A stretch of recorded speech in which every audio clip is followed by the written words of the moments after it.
Bonjour, bienvenue à la barque de Pierre. Aujourd'hui, j'aimerais vous parler d'un sujet chaud, la femme de l'Apocalypse.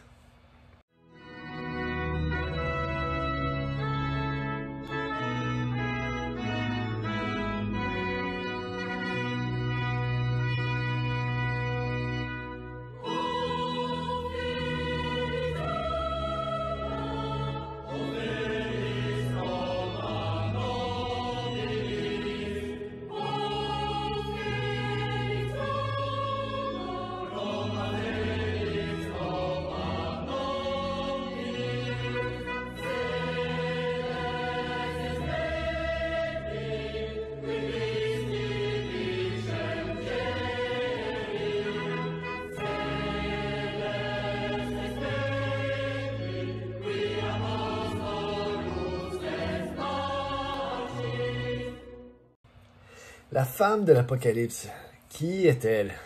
Est-ce que c'est Marie? Est-ce que c'est l'Église? Est-ce que c'est Israël? Est-ce que c'est une nouvelle Ève, une nouvelle Rachel, etc.?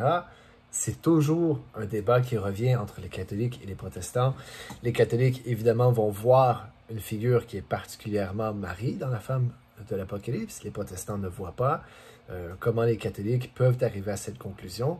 Et comme beaucoup de catholiques vont utiliser ce passage-là pour démontrer certaines doctrines, eh bien, les protestants ont beaucoup de difficultés à voir comment on peut arriver à cette conclusion-là que la femme de l'Apocalypse peut particulièrement être Marie.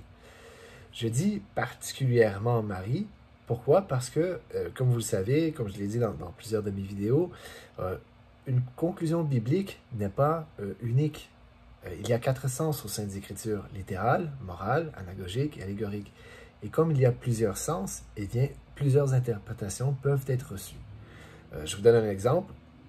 Lorsqu'on fait de la typologie entre Joseph de l'Ancien Testament et Joseph du Nouveau, eh bien, il y en a, évidemment. Les deux s'appellent Joseph, les deux, leur père s'appelle Jacob, donc ils ont le même nom du père. Les deux étaient sujets à des songes divins, hein? Les deux avaient une certaine communication divine par des songes, avaient un certain talent avec ça, à la compréhension de celle-ci. Les deux ont dû fuir en Égypte, ont été amenés en Égypte, les deux ont nourri leur famille en Égypte, etc., etc. Donc, et c'est une typologie tout à fait valide.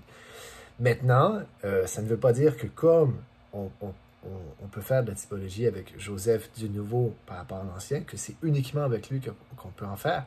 On peut en faire avec Jésus aussi, évidemment, le bon pasteur qui se donne pour ses frères, et comment ne pas voir ça? Et même avec Pierre.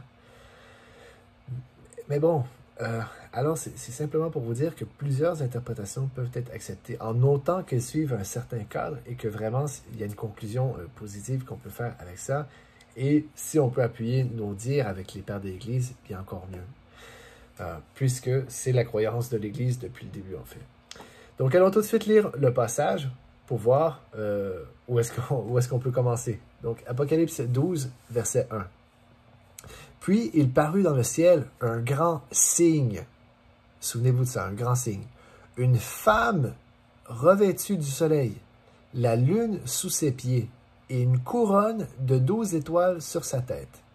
Elle était enceinte et elle criait dans le travail et les douleurs de l'enfantement. » Voilà. Donc là, on a déjà beaucoup de matière à voir, en fait, rien qu'avec ces passages-là. Donc, il y a le grand signe qu'on va devoir se souvenir, une femme, donc c'est une femme, en fait. On ne peut pas dire que c'est Pierre, on ne peut pas dire ça. Deuxièmement, elle a une couronne sur sa tête. Donc, on peut comprendre que certains protestants sont assez réticents à dire que c'est elle. Mais justement, on voit aussi dans le verset 2, et je l'ai inclus justement pour qu'on puisse voir ça, c'est que la femme, elle est dans le travail et les douleurs de l'enfantement. Et le catéchisme, ainsi que les pères, enseignent clairement que Marie n'a jamais souffert des douleurs de l'enfantement à la naissance de Jésus. Donc, ça pose un lapin, en fait. Ça nous pose un petit problème qu'on doit résoudre. Dieu merci, la parole de Dieu est magnifique et je crois qu'elle est suffisante dans ce cas-ci pour répondre à cette objection-là. Donc, on va commencer par voir la première objection que j'ai soulignée, c'est que beaucoup de protestants vont dire Marie n'a jamais rien dit dans la Bible, tout ce qu'elle a dit c'est allez vers Jésus, écoutez, faites ce qu'il vous dira, etc. On n'en parle pas dans l'Ancien Testament, etc. Allons voir ce que la Bible dit réellement. Donc, dans Matthieu 1, versets 18 à 24. Or, la naissance de Jésus-Christ arriva ainsi. Marie, sa mère, étant fiancée à Joseph, il se trouva, avant qu'ils eussent habité ensemble, qu'elle avait conçu par la vertu du Saint-Esprit. Joseph, son mari, qui était un homme juste, ne voulant pas la diffamer, résolut de la renvoyer secrètement. Comme il était dans cette pensée, voici qu'un ange du Seigneur lui apparut en songe et lui dit, « Joseph, fils de David, ne crains point de prendre avec toi Marie, ton épouse, car ce qui est formé en elle est l'ouvrage du Saint-Esprit. Et elle enfantera un fils, et tu lui donneras le nom de Jésus, car il sauvera son peuple de ses péchés. » Or, tout cela arriva afin que fût accompli ce qu'avait dit le Seigneur par le prophète. Voici que la Vierge concevra et enfantera un fils, et on le nommera Emmanuel, c'est-à-dire Dieu avec nous. Donc, voilà un passage qui nous dit clairement, mais clairement, que le prophète, évidemment on parle de Isaïe, on va le lire à l'instant, que Isaïe a parlé de la Vierge Marie dans l'Ancien Testament, il l'a prophétisé. Allons lire le passage. Isaïe 7, versets 11 à 14. Demande un signe à Yahweh, ton Dieu. Demande-le dans les profondeurs du Shéol ou dans les hauteurs du ciel. Mais Achaz dit, je ne le demanderai pas, je ne tenterai pas Yahweh. Et Isaïe dit, écoutez, maison de David, est-ce trop peu pour vous de fatiguer les hommes, que vous fatiguiez aussi mon Dieu? C'est pourquoi le Seigneur lui-même vous donnera un signe. Voici que la Vierge a conçu, et elle enfante un fils, et elle lui donne le nom d'Emmanuel.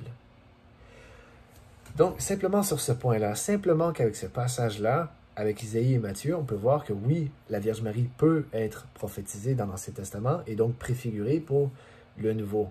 Il y a plusieurs passages qu'on pourrait aller, mais on va se tenir au minimum parce qu'on veut vraiment mettre l'emphase sur qui est cette femme de l'Apocalypse et non un thème marial complet comme tel. Donc, vous vous souvenez, dans Apocalypse 12, on avait lu voici, il apparut dans le ciel un signe. Et qu'est-ce que Isaïe nous dit? Le Seigneur lui-même vous donnera un signe. Voici que la Vierge enfantera. Donc, est-ce que c'est le seul signe possible? Peut-être pas. Par contre, on commence à avoir une corrélation entre signe, Vierge, femme. Ça s'en vient. Okay? Maintenant, on va aller dans deux autres prophéties dans l'Ancien Testament pour pouvoir voir, pour pouvoir comprendre qu'est-ce qui se passe un peu dans le Nouveau, justement, avec Marie et tout. Donc, au péché originel, dans Genèse 3, versets 14 et 15. Yahweh Dieu dit au serpent, « Parce que tu as fait cela, tu es maudit entre tous les animaux domestiques et toutes les bêtes des champs. Tu marcheras sur ton ventre, et tu mangeras la poussière tous les jours de ta vie. Et je mettrai une inimitié entre toi et la femme, entre ta postérité et sa postérité. Celle-ci te meurtrira la tête, et tu la meurtriras au talon. » Donc là, dès le début, et ça, on appelle ça la promesse du proto-évangile. Donc, ce qui vient avant en premier l'évangile, la promesse du Rédempteur. Donc, on ne l'a pas lu, mais on va promettre un Rédempteur qui va sauver son peuple. Et on promet aussi qu'il va y avoir le diable, représenté par Satan, qui va avoir une postérité. Il va être en inimitié. Donc, il va être l'ennemi juré de la femme. Et cette femme-là va avoir une descendance. Et on va avoir des morceaux de puzzle à coller un peu ici, à poser ici et là, puisque ça fait encore beaucoup de choses. Mais gardons ça en tête, il va y avoir un serpent, il va y avoir une descendance, il va y avoir une femme, il va y avoir une descendance. Et les deux sont en inimitié, autant la femme et le serpent que leur descendance. Maintenant, si on va dans Isaïe 66, il y a une prophétie magnifique qui n'est pas très facile à comprendre avec des yeux mondains. Et justement, la Bible va nous l'expliquer un peu plus. Isaïe 66, versets 6 à 8. Un fracas, un tumulte monte de la ville. Une clameur monte du temple. C'est la voix de Yahweh qui paie à ses ennemis leur salaire. Avant d'être en travail, elle a enfanté. Avant d'être en travail, elle a enfanté. Avant que les douleurs lui vinssent, elle a mis au monde un enfant mâle. Qui a jamais entendu rien de pareil? Qui a jamais rien vu de semblable? Un pays naît-il en un jour? Une nation est-elle enfantée d'un seul coup? Que Sion, à peine en travail, ait mis au monde ses fils. Donc là, c'est un peu compliqué parce qu'on parle d'une femme qui n'aura pas de douleur, qui n'aura pas de travail et qui va mettre au monde un enfant mâle. Mais aussi, on parle d'une figure de Sion qui va mettre au monde une nation, ses enfants. Donc, il y a comme deux naissances. Il y a comme deux naissances dans ce passage-là. Et, évidemment, comme je l'ai répété tout à l'heure, plus on va loin dans la Bible, plus on va comprendre. Donc, souvenez-vous, on récapitule. Il y a Satan, sa descendance, la femme, sa descendance, les deux sont en inimitié. Et là, on ajoute qu'il va y avoir une femme qui va avoir deux naissances. La première, où c'est un enfant mâle singulier, et la deuxième, où il va y avoir un pays, une nation, des nations, ses fils. Il va y avoir une descendance à cette femme-là aussi. Est-ce qu'on parle de la même? Continuons dans la Bible, on va le voir. Si on arrive dans le Nouveau Testament, parce que c'est ça qui nous intéresse pour l'instant, si on va dans le Nouveau Testament, on va voir aussi qu'il va y avoir une prophétie annoncée qui restera à résoudre. C'est Siméon dans le temple, lors de la présentation de Jésus. Donc Luc 2, versets 34 à 35. « Et Siméon les bénit et dit à Marie, sa mère, « Cet enfant est au monde pour la chute et la résurrection d'un grand nombre en Israël, et pour être un signe en but à la contradiction. Vous-même, un glaive transpercera votre âme, et ainsi seront révélées les pensées cachées dans le cœur d'un grand nombre. » Donc là, il y a des trucs qui commencent à se peindre un peu. On va utiliser le vocabulaire du signe, évidemment, mais là, c'est par rapport à Jésus. On peut faire des lectures bibliques sur ça dans une autre vidéo, parce que sinon, ça va faire lourd. Mais souvenez-vous de ce que je vous ai dit au tout début. Signe peut s'attribuer à plusieurs personnes, mais il va y avoir une herméneutique qui va devoir se suivre avec une personne en particulier si on va en faire. Et là, on l'a fait avec Isaïe 7, on a vu le signe, on a vu que ça corroborait avec Marie, pardon. C'était inévitable. Donc, on va laisser ça de côté pour l'instant. Mais là, Siméon dit, « Vous transpercera votre âme avec un glaive, et ainsi seront révélées les pensées cachées dans le cœur d'un certain nombre. » Donc là, il va y avoir un glaive qui va transpercer l'âme de Marie. Donc, il va y avoir un événement fracassant. Il ne faut pas oublier aussi que c'est un langage hébraïque. Donc, des fois, il y a des petits jeux de mots qu'on ne capte pas tous. Mais je veux m'assurer que cette prophétie-là, vous la comprenez parce qu'on passe toujours à côté. On la lit, on passe à côté.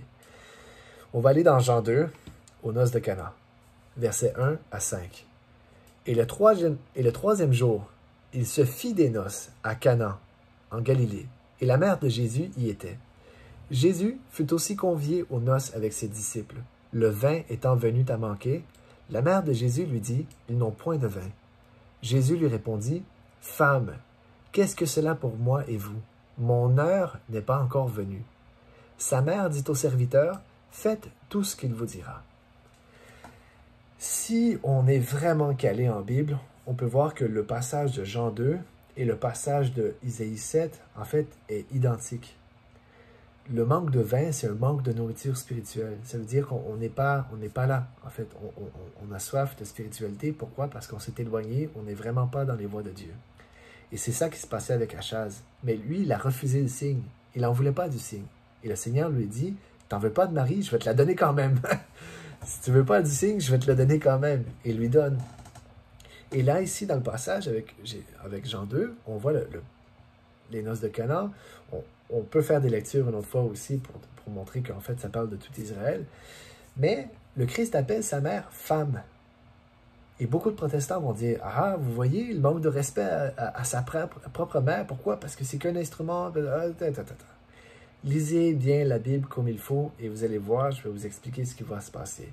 Dans Isaïe 7, le Seigneur dit clairement, « Je vais te donner un signe. Je vais te le donner. » Il ne dit pas, « Je vais te le montrer. Je vais te le donner. » Et dans Jean 2, on va voir que la femme, ce n'est pas une coïncidence que Jésus ait dit à sa mère femme. On va aller plus loin dans l'évangile de Jean, voir deux autres passages. Le premier dans Jean 16. Jean 16, versets 20 à 22. en vérité, je vous le dis, vous pleurerez et vous vous lamenterez, tandis que le monde se réjouira. Vous serez affligés, mais votre affliction se changera en joie. La femme, lorsqu'elle enfante, est dans la souffrance, parce que son heure est venue. Mais lorsqu'elle a donné le jour à l'enfant, elle ne se souvient plus de ses douleurs, dans la joie qu'elle a de ce qu'un homme est né dans le monde. Vous donc aussi, vous êtes maintenant dans l'affliction, mais je vous reverrai et votre cœur se réjouira, et nul ne vous ravira votre joie. Donc là, il y a des éléments spéciaux.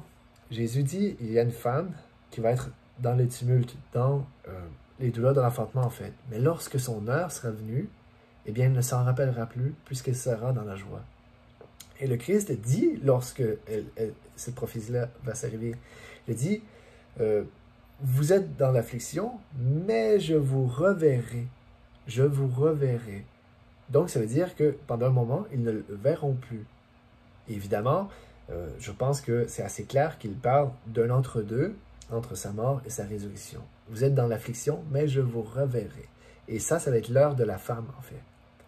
Et quand est-ce que ça a été l'heure de la femme?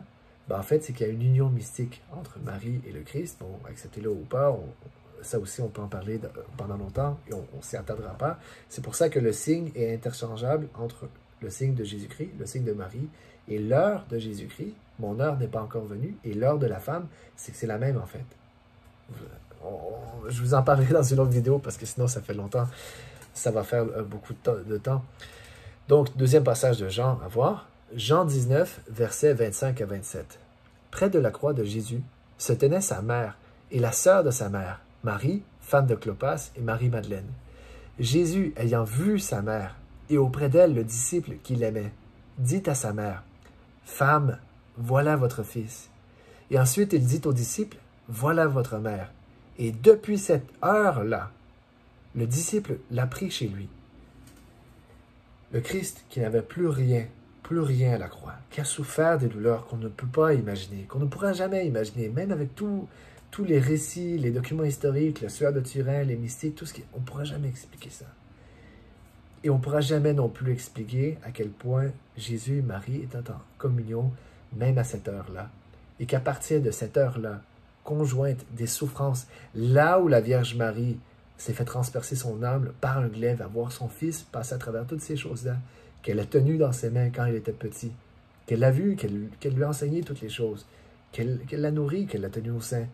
Vous ne pensez pas que ce n'est pas un glaive qui a transpercé son âme à voir des souffrances? Ça devait être incroyable. Mais à moins qu'un grain de blé tombe et ne meure, il ne produit pas de fruits. Et c'est là où il va y avoir des grands fruits qui vont se produire, et c'est là où la Vierge enfanta. Qui? Le disciple bien-aimé. Mais si vous êtes un disciple bien-aimé, la Vierge Marie vous a donné la naissance à la croix. Et vous la pouvez la prendre chez vous, que vous le voulez ou non, comme dans Isaïe 7 nous dit, même si tu ne veux pas d'un signe, je vais te le donner quand même, nous dit Jésus, nous dit Dieu. Bon, continuons, pardon, c'est difficile pour moi de parler de la Passion, mais qui peut voir toutes ces prophéties-là qu'on a vues et ne pas voir qu'on voit beaucoup de prophéties de Marie, en fait, dans l'Ancien Testament. Et on peut en lire, mais par souci de temps, on va se concentrer sur une trajectoire simple. Maintenant, on va aller retourner dans ce qui nous intéresse, qui est le cœur, qui est la femme de l'Apocalypse 12. On a vu une certaine prophétie entre la maternité, on a vu les prophéties de la Genèse, on a vu les deux naissances. Hein? Donc, la première naissance, c'est un enfant mâle, évidemment, c'est Jésus, dans Isaïe 66. La deuxième prophétie, eh bien, c'est à la croix. C'est là où les douleurs de l'enfantement lui sont réellement venues. Donc, pour ce qui est de Marie, on peut voir qu'elle a donné 2 fois la naissance. La première fois, Jésus-Christ, sans douleur, sans enfantement, sans douleur, sans travail. Et la deuxième fois, avec les douleurs, avec un travail qui est évidemment spirituel, qui est à la croix. C'est là où elle donne naissance à tous les disciples bien-aimés. Vous ne croyez pas? On va continuer et on va aller dans Apocalypse 11, verset 19. Donc, un verset avant, Apocalypse 12, le début. Vous vous souvenez qu'au Moyen-Âge, c'est là où sont arrivés les chapitres et les versets. Avant, il n'y en avait pas. C'était que des rouleaux et ça continuait. Et lorsqu'on citait des passages, on ne disait pas, si vous lisez les pères de l'Église, ils ne disent pas comme dit Matthieu 18, 16. Non, non, ils disent comme dit Matthieu. Pourquoi? Parce qu'il n'y a pas de point de référence encore. C'est l'Église catholique qui a ajouté ces chapitres et versets, ce concept-là, à la Bible et qui l'a popularisé. Et après, tout le monde a emboîté le pas. Donc, cardinal Stephen Langton et Hugo de Caro, ce sont les deux qui ont travaillé là-dessus. Mais bon. Donc, Apocalypse 11, 19, on se souvient qu'il y a une continuité. Hein, c'est pas on coupe un chapitre, on en débute un autre, c'est simplement une continuité. Donc, le passage juste avant la femme de l'Apocalypse, regardez qu'est-ce qu'on lit. Et le sanctuaire de Dieu dans le ciel fut ouvert, et l'arche de son alliance apparut dans son sanctuaire. Il y eut des éclairs, des bruits, des tonnerres, un tremblement de terre et une grosse grêle. La deuxième partie de ce passage-là, on peut voir que c'est l'Esprit Saint en fait. Vous allez voir à chaque fois qu'il va y avoir des éclairs, des bruits, des tonnerres et tout, il y a l'Esprit Saint qui y est. On peut faire des lectures sur ça une autre fois, mais bon, prenez-moi pour la confiance en ce moment. Prenez ma confiance en ce moment, pour ce moment. Et dans le premier passage, on parlait de l'Arche de l'Alliance qui était disparue et qui là apparaît soudainement, ce qu'on en dit. Donc il y a l'Arche de l'Alliance avec l'Esprit Saint qui est là. Et si on continue dans Apocalypse 12, ben avant de continuer dans Apocalypse 12, où est-ce qu'on a vu aussi ce passage où il y a l'Arche de l'Alliance et l'Esprit Saint qui est juste à côté? Eh bien, on le voit dans Luc, chapitre 1. Lorsque l'ange Gabriel dit à la Vierge Marie, « Et vous-même, l'Esprit Saint vous couvrira de son ombre. » Et là, vous allez dire, c'est quoi le lien avec l'Arche de l'Alliance? Il y a énormément d'articles qui ont été écrits sur le sujet. Je pense que ça ne vaut même pas la peine de faire une vidéo là-dessus, tellement que c'est clair. Il y a une figuration de Marie à travers l'Arche de l'Alliance. Une préfiguration de Marie, pardon, à travers l'Arche de l'Alliance. Donc là, regardez les sites internet, Philosophie du christianisme, d'excellents articles Marial. Il y a des sites web aussi en anglais, catholic.com et tout. C'est vraiment complet. Donc, regardez ça. Donc, l'Arche de l'Alliance, Saint-Esprit. Verset suivant. Apocalypse 12, versets 1 à 5. Puis il parut dans le ciel un grand signe. Vous vous souvenez, dans Isaïe 7, le signe que Dieu a donné, c'était la femme, la Vierge qui enfantera. Et là, le signe revient. Puis il parut dans le ciel un grand signe. Une femme revêtue du soleil, la lune sous ses pieds, et une couronne de 12 étoiles sur sa tête. Elle était enceinte, et elle criait dans le travail et les douleurs de l'enfantement. Un autre signe parut encore dans le ciel. Tout à coup, on vit un grand dragon rouge, ayant 7 têtes et 10 cornes, et sur ses têtes 7 diadèmes. De sa queue, il entraînait le tiers des étoiles du ciel, et il les jeta sur la terre. Puis le dragon se dressa devant la femme qui allait enfanter, afin de dévorer son enfant dès qu'elle l'aurait mis au monde. Or, elle donna le jour à un enfant mâle qui doit gouverner toutes les nations avec un sceptre de fer, et son enfant fut enlevé auprès de Dieu et auprès de son trône. Donc là, on nous dit que deux trucs. En fait, la femme, elle va donner au monde, elle va donner le jour, pardon, un enfant mâle qui doit gouverner toutes les nations avec un sceptre de fer. Encore une fois, il faut toujours porter attention au vocabulaire parce que dans la Bible, il n'y a aucune coïncidence. Dès qu'on nous donne un détail, c'est parce que ça nous envoie à quelque part d'autre dans la Bible pour qu'on comprenne ce qui se passe. Donc, où est-ce qu'on a vu un enfant mâle gouverner toutes les nations avec un sceptre de fer?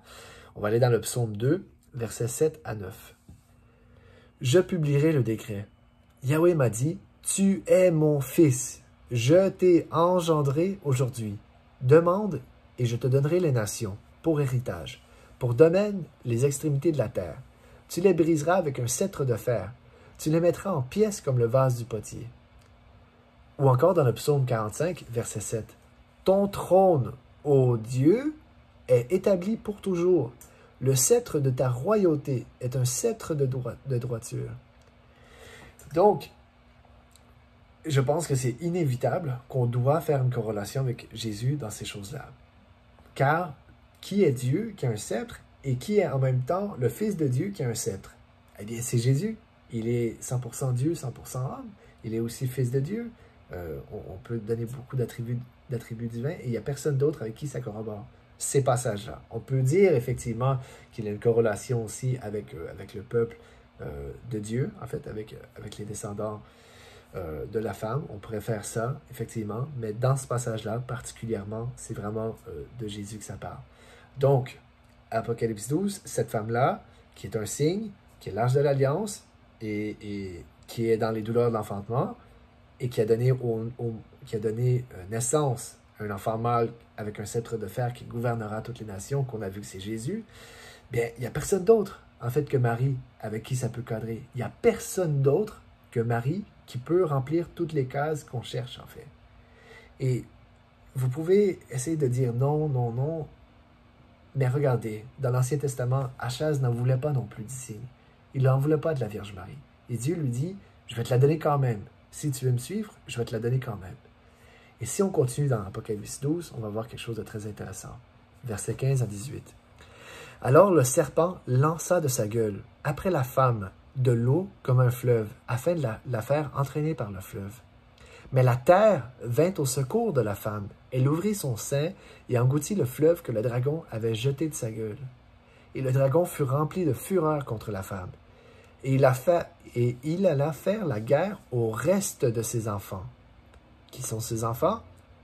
À ceux qui observent les commandements de Dieu et qui gardent le commandement de Jésus. Et il s'arrêta sur le sable de la mer. Qui sont les enfants de la femme d'Apocalypse? Qui, évidemment, on voit que celle qui remplit toutes les coches. Et ce n'est pas la seule. Hein? On pourrait dire aussi que c'est l'Église, que c'est une nouvelle Rachel, etc. Mais qui remplit toutes les coches de ce qu'on a vu à travers l'Évangile de Jean, à travers Isaïe 66 et tout, c'est Marie, en fait. Rachel n'a pas eu de naissance. L'Église n'a pas eu de naissance. Elle n'a pas donné naissance à Jésus. À nous tous, oui, certes, à la croix, peut-être, on peut dire ça. Mais pas Jésus. Jésus, c'est le Saint-Esprit et la Vierge Marie qui ont conçu. Pas nous. OK? C'est pas l'Église non plus, c'est pas... Donc ça marche pas. Surtout si vous avez cette ecclésiologie bizarre où tout le monde est l'Église et bon, l'Église c'est moi, bon, est-ce que tu as enfanté Jésus? Non, ça ne tient pas debout, cette interprétation-là.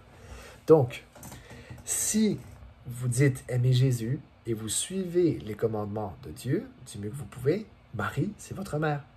Jésus vous l'a confié à sa croix. Et c'est ça, on ne peut pas s'en sauver, en fait. Comme Achaz, vous ne pouvez pas vous en sauver.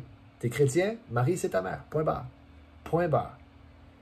Et à ceux qui disent que non, encore une fois, après avoir vu la vidéo, la seule question que j'aurais pour vous, c'est comment est ta vie de prière? Comment est votre vie de prière? Est-ce que vous priez sincèrement? Est-ce que vous êtes chrétien? Vous essayez de pratiquer la religion du mieux que vous pouvez?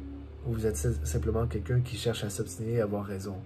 C'est ça la différence. Il faut savoir, c'est quoi votre vie de prière? Qu'est-ce que vous voulez dans la vie?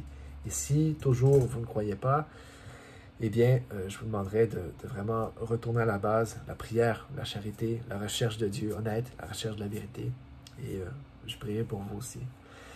Maintenant, il y a aussi un argument qui est assez intéressant, c'est que quand on n'est pas sûr d'une interprétation biblique, eh bien, la Bible nous dit d'elle-même qu'aucune prophétie de l'Écriture sainte n'est d'interprétation propre.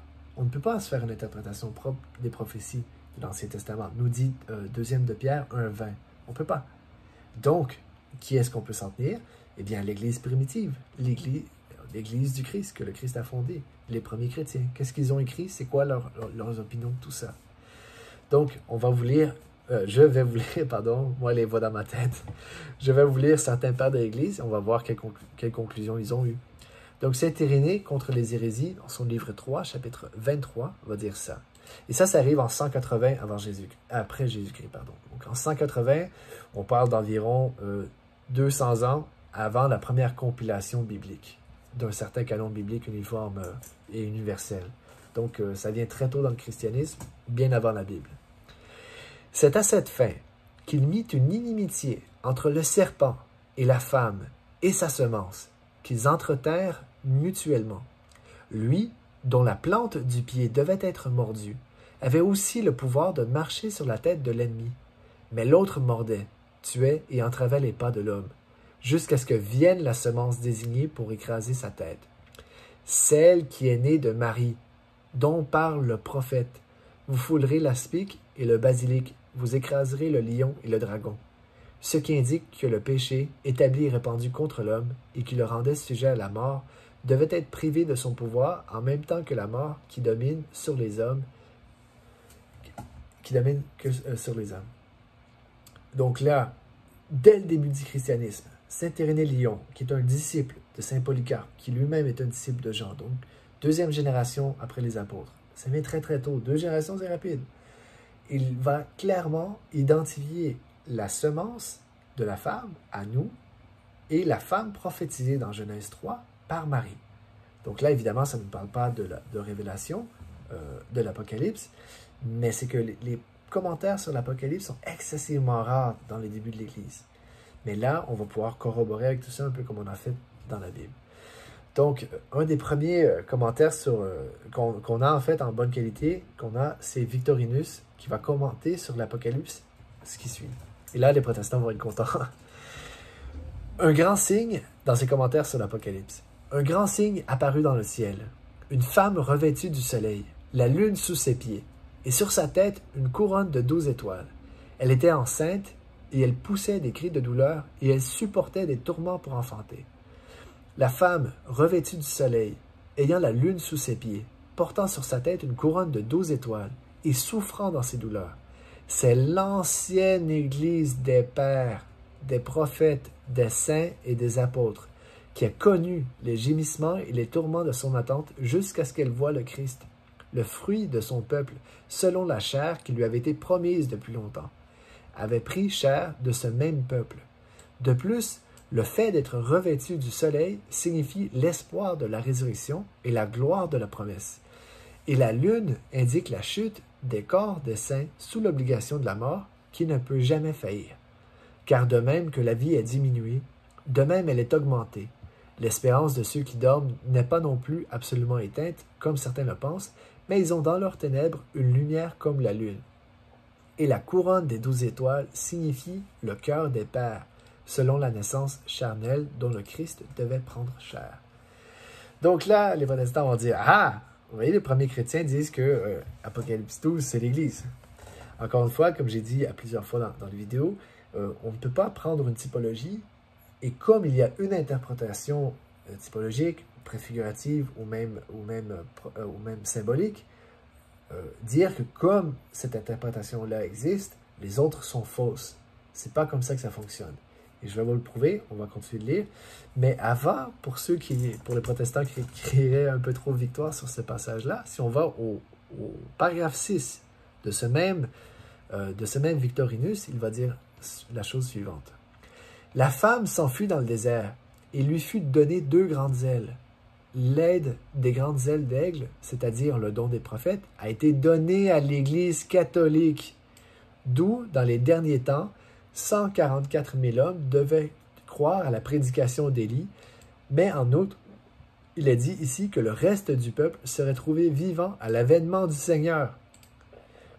Donc, ce passage-là dit 2 choses très intéressantes. C'est que, premièrement, l'enlèvement post-tribulation, c'est faux, selon lui en tout cas. Mais l'Église catholique, c'est elle qui est préfigurée dans Apocalypse 12. Donc, voilà. On va aller à Saint-Éphrem, dans mon père de l'Église préféré, je dois l'avouer, dans ses commentaires sur le Diatessaron, livre 2, chapitre 47. Chapitre 2, verset 47.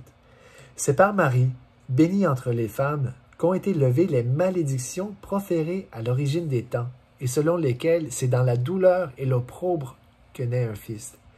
Celle qui met au monde dans ses tourments ne peut être dite bénie.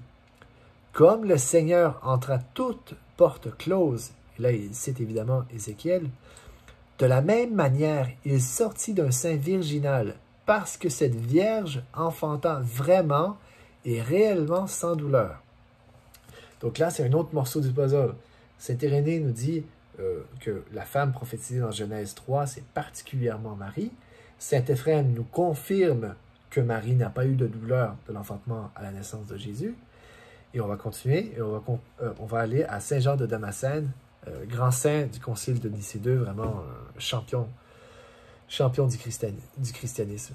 Il va dire dans sa 2e homélie sur la dormition de la Mère de Dieu, « Comment la mort peut-elle s'approprier cette bienheureuse qui a écouté la parole de Dieu dans l'humilité, qui a été rempli de l'Esprit, qui a conçu le don du Père par l'intermédiaire de l'archange, qui a porté sans concupiscence ni coopération de l'homme la personne du Verbe divin, qui remplit toutes choses, qui l'a fait naître sans les douleurs de l'enfantement, en étant entièrement uni à Dieu. Il convenait que le corps de celle qui a conservé intacte sa virginité dans l'enfantement soit préservé de la corruption, même après la mort. Celle qui a allaité son Créateur au sein de son enfant avait le droit d'être dans les tabernacles divins. Il était juste que celle qui a vu son Fils mourir sur la croix et qui a reçu dans son cœur l'épée de la douleur qu'elle n'avait pas ressentie lors de l'accouchement, puisse le contempler assis à côté du Père. Donc là, Saint Jean de Damascène confirme ce que j'ai dit tout à l'heure, c'est que le glaive de Siméon qui va transpercer son âme, c'est à la croix que s'est fait transpercer son âme. Et c'est là où sa maternité prend tout son sens. Et c'est là où on va comprendre pourquoi elle est bienheureuse, en fait. Un autre passage de Saint Jean de Damascène. En ce qu'il est né d'une femme, sa naissance a été conforme aux lois de l'accouchement. En ce qu'il n'a pas eu de père, sa naissance a été supérieure à la nature de la génération. Et en ce qu'elle a eu lieu au temps habituel, car il est né à la fin du 9e mois, alors que le 10e commençait à peine, sa naissance a été conforme aux lois de l'accouchement et en ce qu'elle a été indolore, donc sans douleur. Elle a été supérieure à la nature de la génération. En effet, comme le plaisir ne l'a pas précédé, la douleur ne l'a pas suivi. Selon le prophète qui dit « Avant d'avoir travaillé, elle a enfanté, et avant d'avoir souffert, elle a mis au monde un enfant mâle. » Donc ça, c'est Isaïe 66 que je vous avais raconté tout à l'heure, que je vous avais lu tout à l'heure, pardon.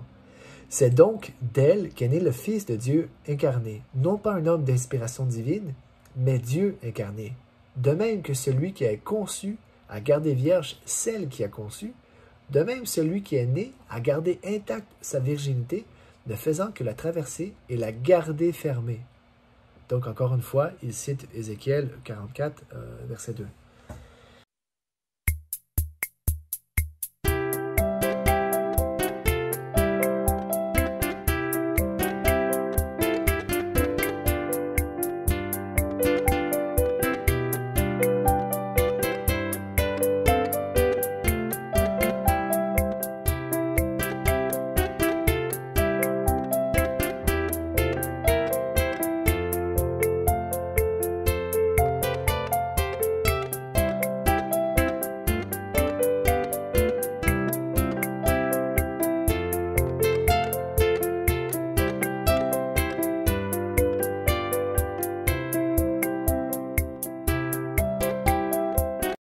Exactement comme Saint Éphrem l'a cité.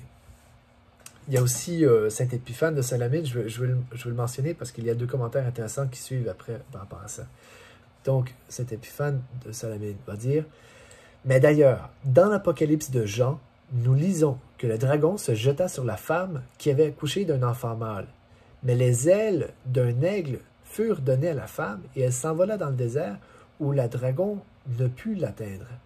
Cela aurait pu arriver dans le cas de Marie. » Donc, il va dire qu'il y a probablement une allusion avec Marie. Pourquoi dire « pu » ? Cela aurait pu arriver au lieu de dire « cela est arrivé dans le cas de Marie ». Eh bien, il y a deux scolastiques qui vont dire des commentaires sur ce passage. Le premier, c'est Steve Puluka, professeur en histoire de l'Église et de patristique au Manor College, un prestigieux collège en Pennsylvanie. Il va dire ça. L'existence d'une identification mariale de la femme à la même époque était suffisamment répandue pour qu'il ne puisse pas passer le texte sans le commenter. Oui, et aussi, Michael O'Carroll, il va dire « André de Césarée et Épiphane de Salamine, disant que les deux ont dit que bien des gens associaient la Vierge Marie et la femme des Saintes Écritures. » Donc là, en fait, ce qu'Épiphane de Salamine va dire, c'est simplement commenter une croyance populaire, donc quelque chose que les gens répètent beaucoup dans l'Église. Il y a aussi d'autres personnes, le disciple de Saint-Augustin, par exemple, Covodos ou Ecumenius, on va les lire, tiens, on a le temps. Donc, Quo Vadis, le disciple de Saint-Augustin, donc probablement enseigné par lui-même, hein, par le grand Saint-Augustin, va dire ça dans De Symbolo 3. Aucun de vous n'ignore que le dragon était le diable. La femme signifiait la Vierge Marie. La femme signifie Marie, qui, étant sans tache, a fait naître notre tête sans tache, qui elle-même montra aussi en elle une figure de la Sainte Église, de sorte que, de même qu'elle enfantait un fils, restait vierge, de même l'Église devait aussi, pendant tout le temps, enfanter ses membres sans toutefois perdre son état de vierge. Donc là, c'est intéressant ce qu'il dit, en fait, ce qu'il dit, l'interprétation qu'on a encore aujourd'hui, c'est que la Vierge de l'Apocalypse, c'est particulièrement Marie, mais aussi on peut l'attribuer en tant que figure de l'Église. Et là, pour les commentaires des pères, je conclus avec Eucumenius au début du VIe siècle, dans ses commentaires sur l'Apocalypse. Quel est le sens de l'expression qu'elle est vêtue de soleil et à la lune sous ses pieds? 1. Afin de montrer dans la vision que même lorsque le Seigneur a été conçu, il était le protecteur de sa propre mère et de toute la création, la vision dit qu'il a vêtu la femme. De la même manière, l'ange divin dit à la Sainte Vierge, « L'Esprit du Seigneur viendra sur toi, et la puissance du Très-Haut te couvrira de son ombre. » Ombrager, protéger et vêtir ont tous le même sens. Donc c'est très intéressant ce passage-là par rapport à qu'est-ce que ça veut dire revêtue d'or. En fait, c'est qu'elle est revêtue de la grâce du Seigneur. Donc j'espère vraiment que cette vidéo vous a éclairé peut-être sur certains doutes ou simplement confirmer votre foi que vous ayez déjà, ou que carrément si vous n'étiez pas de cet avis, que peut-être ça vous a ouvert la curiosité, ouvert l'esprit à peut-être une autre interprétation. Je vais prier pour vous, en tout cas, tous ceux qui vont regarder cette vidéo-là, soyez-en assurés. Et on va conclure sur un passage de Benoît XVI, en fait. Benoît XVI qui est vraiment un grand écrivain du christianisme, c'est incroyable. Donc, voici. Dans son homélie sur l'Assomption de la Vierge Marie, le 15 août 2007. Ayant considéré ainsi les diverses configurations historiques du dragon, voyant à présent l'autre image, la femme vêtue de soleil avec la lune sous ses pieds et entourée de 12 étoiles. Cette image également revêt plusieurs dimensions.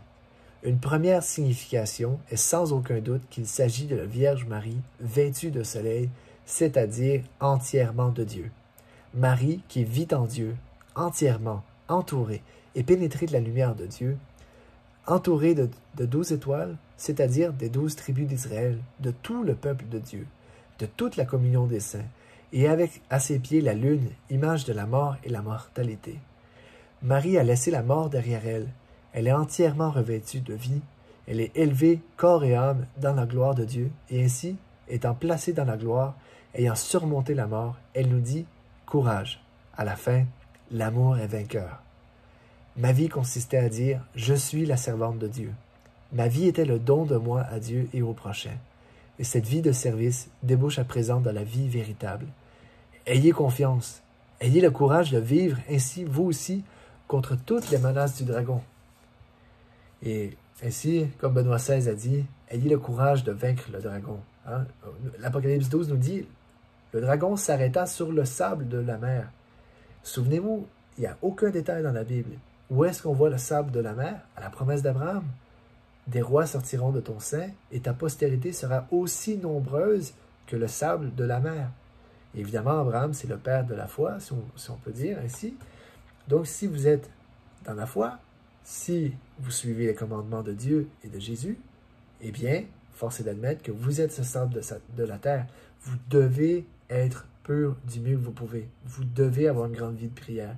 Vous devez participer à l'Église. Vous devez vraiment être un mur face à Satan, qu'il ne passe pas, vous éloigner du péché du mondain et vous rapprocher de Dieu. Donc sur ce, mes frères et sœurs, eh bien, que Dieu vous bénisse et j'espère vraiment que cette vidéo vous a aidé. À la prochaine.